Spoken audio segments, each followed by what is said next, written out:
Today I'm going to talk about a subject which I think is largely overcomplicated, and it's colour theory, colour mixing and the colour wheel. And I'm going to show you a couple of very simple mixes, and then I'll show you how you can use these in your own work and achieve an instant sense of colour harmony in a very simple, easy to understand way. So let's get started, and I'll just very briefly mention the colour wheel.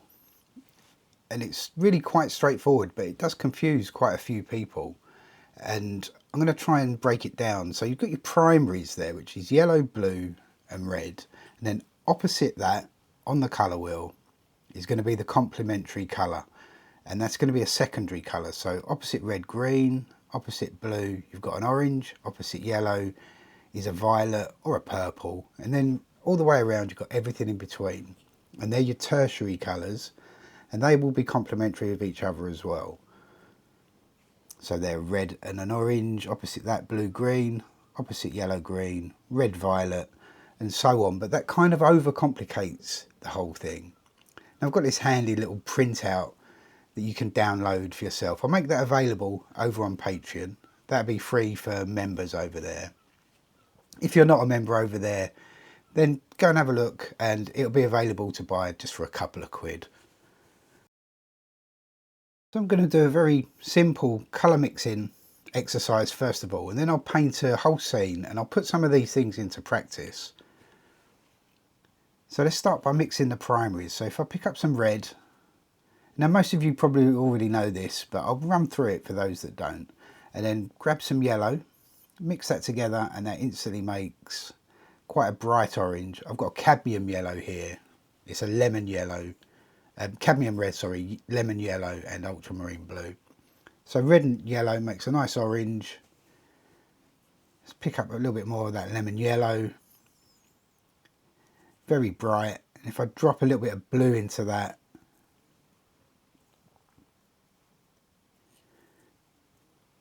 drag that in with a little bit of water, and then instantly, as soon as that touches, I get quite a bright green.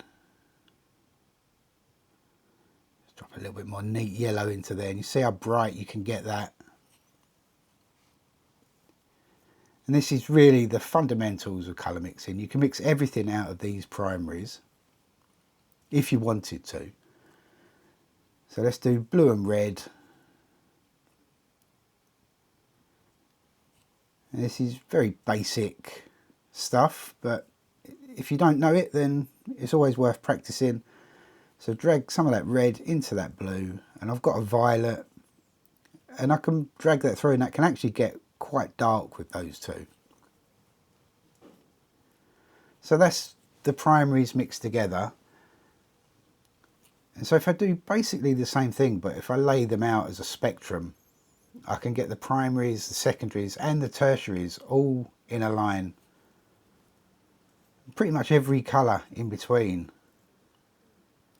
So start with some red, pick up a little bit of yellow, drag that in, and I've got the oranges forming instantly there. And pick up a little bit of blue, do the same thing, and it instantly gives me a green, and then a yellow green and a green blue. I can get a little bit of yellow, a little bit of blue, might as well mix that on the palette very quickly. So I've got my violet there, drop that in, and I've got every colour in the spectrum. I can drop a little bit of red in there, and then I could continue that, and that can go on forever essentially. Drop a little bit of yellow in there, and so pretty much every colour, primaries, secondaries and tertiaries, all in one go there. But now I'm going to do a demonstration, and I'll see if I can show you how I used the theory of the colour wheel and connecting everything together using complementary colours. But it's not quite how you'd think, it's not as obvious. So I've got these very simple demonstration there, but let's see how I can use this theory with my regular palette. Now obviously I've got the primaries on there, but I've also got raw sienna, burnt sienna, I've got some chromium green in there as well. And you don't necessarily have to think of complementary colours as being, I have to put a bright green next to a bright red or a purple next to a bright yellow. You can be far more subtle about it. You can be a little bit looser with your approach. So I'm going to do a very simple landscape. Just make it up as I go along. Just drop a little bit of water over the paper. And now let's drop in a little bit of blue, some cobalt blue and ultramarine. And so lay that in, and now thinking about my colour wheel, orange is the complementary of blue. So I can mix up a kind of an orange. I don't want it to be a ridiculously bright colour. I'm painting a sky after all, but I've got some raw sienna and a little bit of magenta. And it's got an orange tinge to it. And I can lay that in next to that blue, and I know that it's going to work.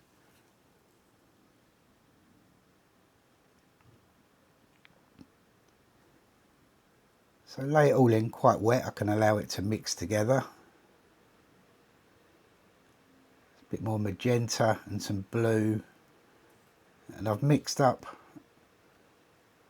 a violet kind of colour as well, and I can drop some of that in.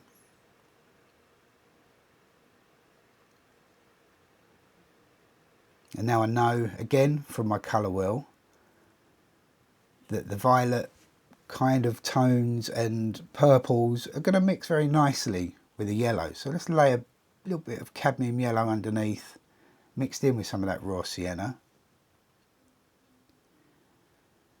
I'm being quite subtle about it. I don't want to be laying in lots of bright colour just because it's complementary. Now I've got some blue and some burnt sienna, and I've mixed up a neutral grey. And that's also quite a useful tool, I think, for tying everything together. You can lay a grey next to pretty much any colour and it's always going to work. So touch some of this grey in and around, a few simple little cloud shapes, and it breaks up some of those areas and helps pull everything together. And as quickly as that, I've got a sky which is quite complementary with the way the colours sit next to each other. So let's continue the wash down over the land, a bit more cadmium yellow and some raw sienna. Basically the same colours that are in that lower part of the sky. Drag that across. That should actually be quite a nice sunlit type colour there. Now let's get some blue and some raw sienna, and I want a green, but I don't want it as bright as mixing those two primaries. So tone it down. And it's just ultramarine and raw sienna, but it's definitely got a green tinge to it. A touch of bit of chromium oxide in there as well. A little bit greener, a little bit darker. Bring that down.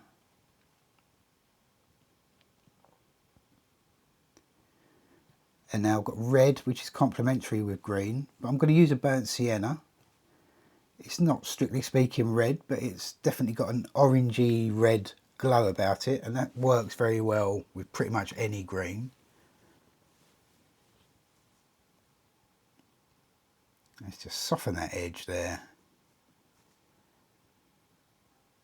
And I've built up a very quick wash across the land, and I know that's going to be complementary. It's dried off in the distance enough now, and I've obviously got that yellowy glow just above the horizon. So I'll get some ultramarine, touch a tiny little bit of light red into there, and it's giving it a slightly violet tinge to it as well. And so I know that's going to work.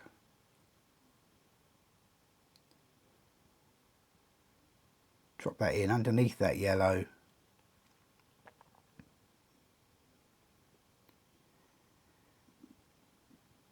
And now let's mix up some darker paint. It's just some ultramarine and some burnt sienna. Mix it up quite dark. And in a way, it's the same way as breaking up the shape with my neutral grey in the sky. Drop in some dark grey for some trees there. It's always going to work next to pretty much any colour.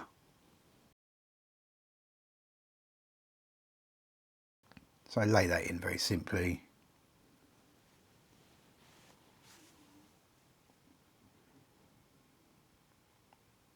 Now I want to bring in a bit of a shadow across the land,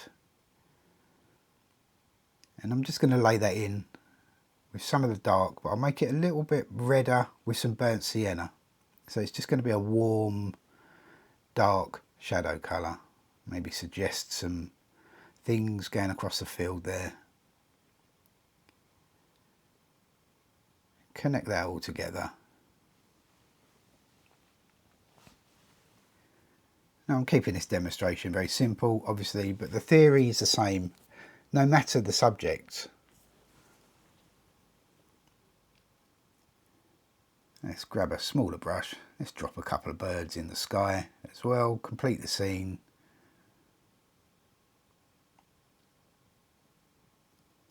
And I think that will do. We'll leave it there. Okay, so it's a very simple way of looking at colour theory, and more specifically complementary colours.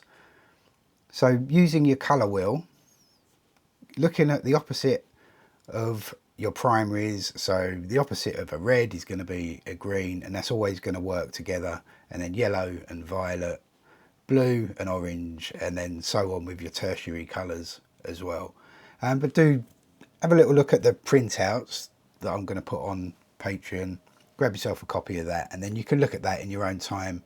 But my experience is it's best kept as simple as possible, and you can kind of float around it very loosely. So if you've got a blue in the sky, it doesn't have to be a bright orange next to it. You can keep it subtle, tone the colours down, but just use that colour wheel theory to get you roughly in the ballpark of where you want to be, and your paintings will always have a certain amount of harmony about them. Anyway, that's this demo done for this week, and I hope you like that one, and thanks for watching as always, and I'll see you next time.